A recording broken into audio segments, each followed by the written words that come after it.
Donald Trump has promised to impose them on countries like China on the campaign trail.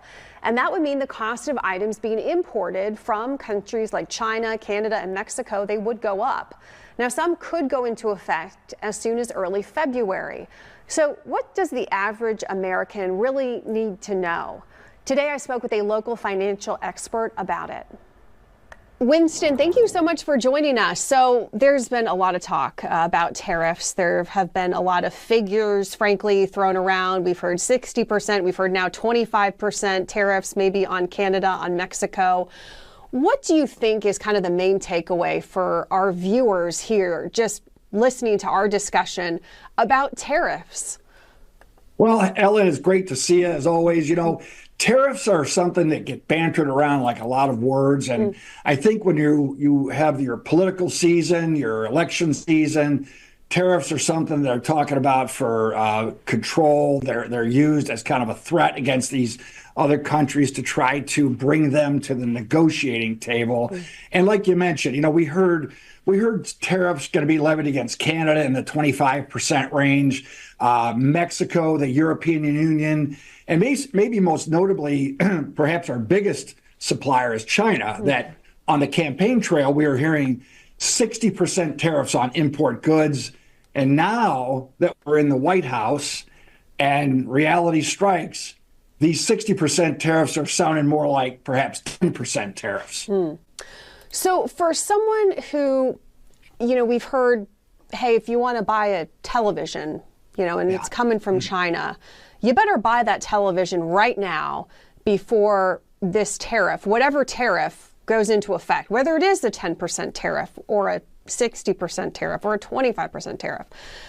What would you recommend to someone who might be looking at a product, maybe a big ticket product that could be imported from some of these countries?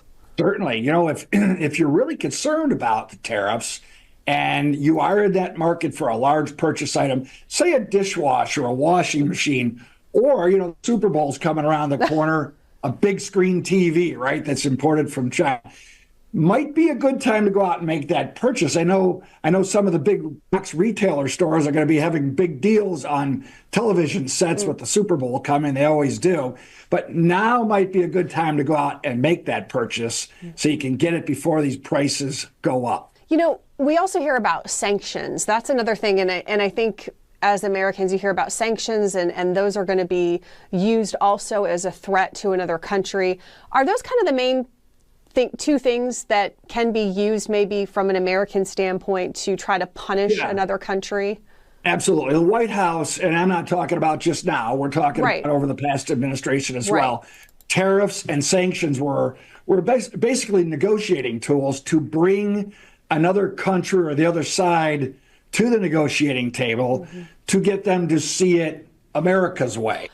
What are you telling folks now with the new administration? Are you saying stay the course regardless of what happens? And we saw another bump with it. I mean, the stock market, frankly, has been doing very well lately. Yes, it has. And we had another bump.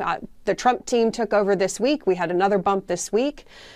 If there is some kind of correction or some kind of dip, and maybe there isn't, but are you saying stay the course with your investments and do what you are doing?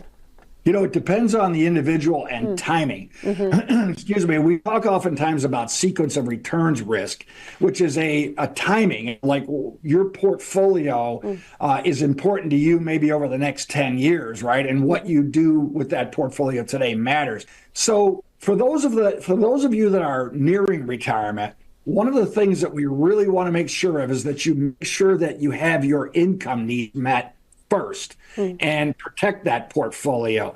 The portion that's not used to protect income could certainly be used more towards investment and growth and staying the course. Good advice. Winston Stevenson, thank you so much. We really appreciate your insight today. Thank you. Ellen, great talking to you. Okay.